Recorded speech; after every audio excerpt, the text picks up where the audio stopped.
गरज सरो आणि वैद्य मरो ही एक लहानपणापासून सर्वच मन ऐकत आलेले आहेत।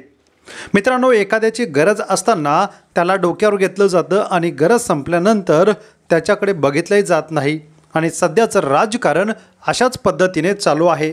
एकनाथ शिंदे यांनी जेव्हा पक्ष फोडला, पक्ष सोडला आणि पक्ष घेऊन या ठिकाणी आले, भारतीय जनता पक्षाला सत्तेत बसवलं, त्यावेळेस भारतीय जनता पक्षाने तात्पुरतं का होईना 2.5 वर्षासाठी एकनाथ शिंदे यांना मुख्यमंत्रीपदी बसवलं।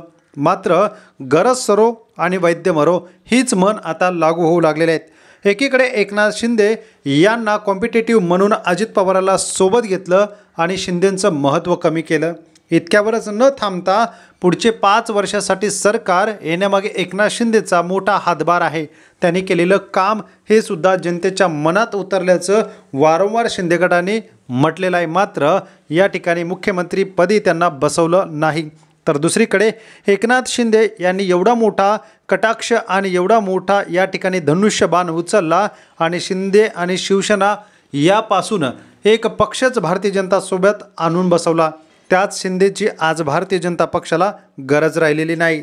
या ठिकाणी एकनाथ शिंदे आणि नवी मुंबईचे शिल्पकार ज्यांना म्हटलं जातं, ठाणे जिल्ह्यामध्ये काही काळ त्यांचं चांगलंच वर्चस्व होतं असे गणेश नाईक यांच्यात आणि शिंदे यांच्यामध्ये कधीही जमलेलं नाही।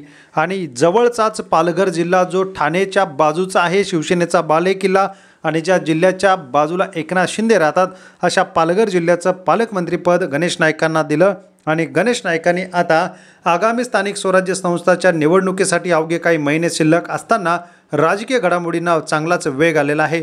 आणि याच पार्श्वभूमीवर पालघरमध्ये भाजपकडून शिंदेंना म्हणजेच शिंदे गटाला मोठा धक्का दिलेला आहे। शिवसेना शिंदे गटाचे माजी जिल्हा परिषद अध्यक्ष प्रकाश निकम यांनाच भारतीय जनता पक्षाने आपल्या पक्षात घेतलेला आहे। इतक्यावरच न थांबता प्रकाश निकम यांच्यासोबत युवा सेना जिल्हा प्रमुख रिकी रत्नाकर देखील भाजपमध्ये पक्षप्रवेश करत आहेत। आजचा हा पक्षप्रवेश पालघर जिल्ह्यासाठी आणि भारतीय जनता पक्षासाठी अतिशय महत्त्वाचा आहे। जव्हार मोखाड्यातील हे बडे नेते, जिल्हा परिषद सदस्य, पंचायत समिती सदस्य, त्याचबरोबर ती अनेक ग्रामपंचायत सदस्य हे आज एकनाथ शिंदे यांची साथ सोडत भारतीय जनता पक्ष, गणेश नाईक त्याबरोबर रवींद्र चव्हाण यांच्या समोर आणि सोबत पक्षप्रवेश करत आहेत। यांच्या उपस्थितीमध्ये भारतीय जनता पक्षाने आता म्हणजेच गणेश नाईकाला फडणवीस यांनी दिलेली सूट आणि गणेश नाईक वारंवार एकनाथ शिंदेंना डिवचत असतात, त्याचेच परिणाम ठाणे जिल्ह्यामध्ये आणि पालघर जिल्ह्यामध्ये आता गणेश नाईक चांगलेच ॲक्टिव्ह मोडवर आहेत आणि भारतीय जनता पक्षाने चांगलाच समाचार, त्याचबरोबर ती आता एकनाथ शिंदे यांचाच पक्ष फोडायला सुरुवात केली की काय अशी चर्चा रंगू लागलेली आहे।